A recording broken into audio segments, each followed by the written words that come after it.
Hello YouTube and welcome back to my channel. You've just tuned in again with Strober, and today I want to talk to you guys about how water can damage your cameras. Basically, I've learned a very big lesson which I'm going to be paying for. Now, before I continue, I just quickly want to point out to you guys that yes, I know with regards to my green screen videos of the past, they've not been of the best quality, but I apologise for that, and I would just like to point out to you guys that I'm still new to videos and I'm still learning how to shoot videos, particularly green screen. Now, the problem I had with green screen was my lighting. Now, as you can see, I've sorted out the lighting, so it's more consistent, it's more diffused, so in the future my green screen videos like this one will be of a better quality. Now, let's get back to the problem of water damaging your camera. Okay, as you can see behind me here, there's an event that I did attend. Now, this event here is the event what the Greater Manchester Police did hold in remembrance of their two fallen comrades, which were two female police officers who was gunned down by the suspect Dale Cragen. I think that's how you pronounce his name.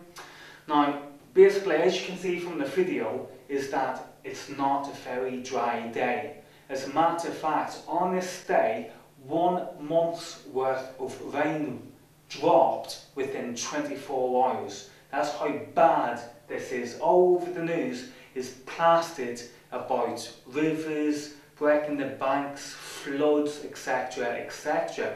Now, on this day, I was forced to try and combat against the rain, and what I'd done was I'd taken my Nikon D90 and my Sony A1E camcorder.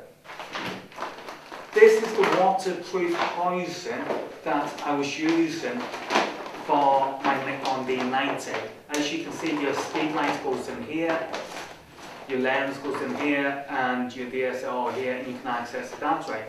So as you can see, I've actually got the camera here around my shoulder. Now, as you can imagine, it was like that on me.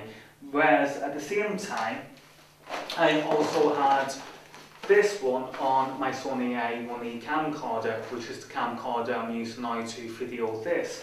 And basically, the camcorder goes in there, my microphone, shotgun microphone goes in there, and you get the general impression of how this is to protect your cameras from the rain.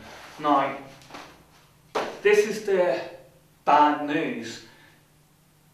With cameras and waterproof covers, I know on videoforums.co.uk I've started a thread with you guys, and some of you have pointed out to me that there's a difference between a waterproof cover or rain cover, etc, etc. The aim of this video is not about what's right and what's wrong. You know, at the end of the day, I made a big mistake. I took a gamble with regards to making this event, and I've paid for it because at the end of the day, I no longer have a Nikon D90. That's correct, YouTube. My Nikon D90 is now history. This is the body of it. Now, listen to this. No light whatsoever. Basically, what had happened, when my Nikon D90 was in the waterproof sleeve, the rainproof sleeve, showerproof sleeve, whatever you want to call it, a little enemy arose, and that little enemy is called condensation. I first of all noticed that with my Sony A1E camcorder, condensation was building up within its rainproof cover, waterproof cover, whatever you want to call it.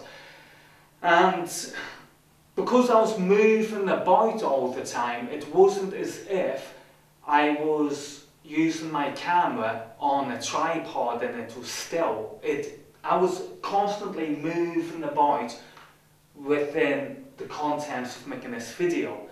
And basically, right towards the end of it, my Sony A1E camcorder just wouldn't switch back on again. It was like somebody that came along and just narrowly closed up my aperture. It was just black darkness. Now, I did think that because I wasn't using my Nikon D90 that much during the day, I didn't think there was going to be a problem with the Nikon D90 because I wasn't shooting stills. That's what I'm trying to say. I was shooting video mostly. Now, when I got back home, I took the Nikon D90 out and then went switched on, and nothing, absolutely no life in it whatsoever. You know, I've tried drying it out on the radiator, I've even done a Google on it, and can you believe it, some guys actually recommend putting your DSLR in the oven. Putting your DSLR in the oven? No thank you, I'm not taking that risk. Then you've got other guys suggesting Cilicia shells. Is it Cilicia? You know, you get them in trainers, you get them in electronics, apparently they can hold 10 times their weight in water, stuff like that. Again, this was another comment that came from some of you guys from videoforums.co.uk. But nonetheless, nothing is bringing my Nikon D90 back to life. I got on the phone to Nikon and I spoke to Nikon, and basically Nikon has told me that I have to bring my DSLR in for repair. Basically, this is the reply I got back from Nikon.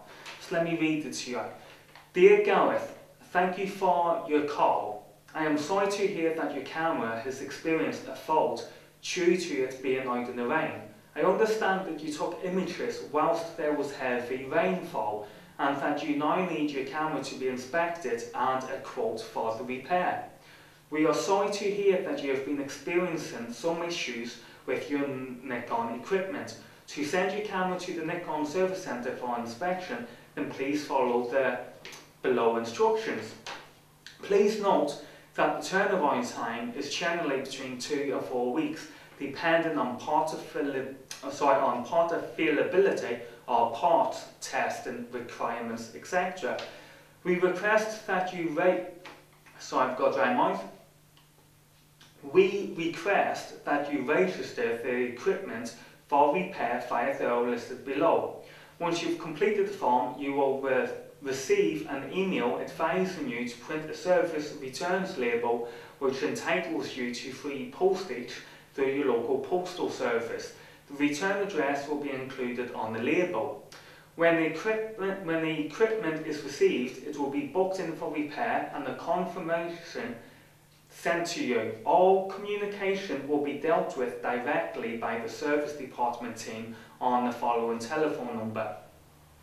Please do not hesitate to contact us should you require any further assistance.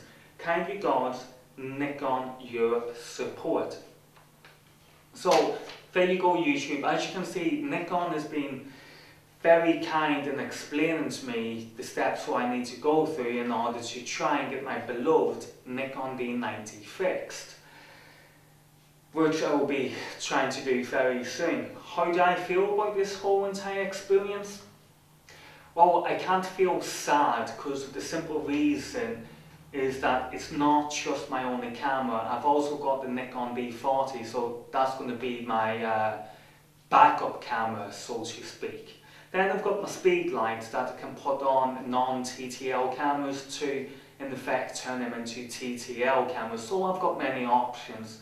But I can honestly say that if I wasn't what I consider to be a hardcore photographer, then, you know, if the Nikon D90, if this was my only camera I had, and these events had happened with regards to it getting water inside it, then to be honest with you, YouTube, I'd be absolutely gutted, because it's a silly mistake. Nikon on the phone was very kind to point out to me that they do not, under any circumstances, recommend you using any of Nikon's equipment where water is concerned with.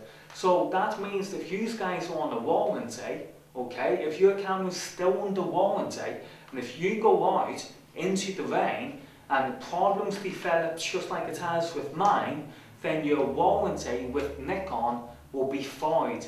Nikon will not cover that warranty because it's there in black and white telling you guys to keep your cameras away from water. Now, I'm going to finish this video very soon, but I just want to tell you one more thing. The camcorder which I'm using now to record this video on is my Sony A1E camcorder. The Sony A1E camcorder itself also had a problem with the water inside it. However, with some form of miracle and with the Sony A1E camcorder being on the radiator, it has managed to fix itself and it's back again and it's working. However, when I look into its viewfinder, I can see where the water has damaged the LCD screen of the actual viewfinder. Basically, YouTube, I'm going to sum this up, okay? If you're going to use any form of water protection on your camera, remember, you do so at your own risk. If problems develop with your camera and you go back to the dealership or you go back to the manufacturer and you expect it to be fixed under warranty, then remember that it's not going to happen, because if they find traces of water within your camera, they're not going to fix it. So basically guys, again, this is just highlighting to you guys to be careful with regards to water and condensation. Okay, thanks for tuning back in. See you soon.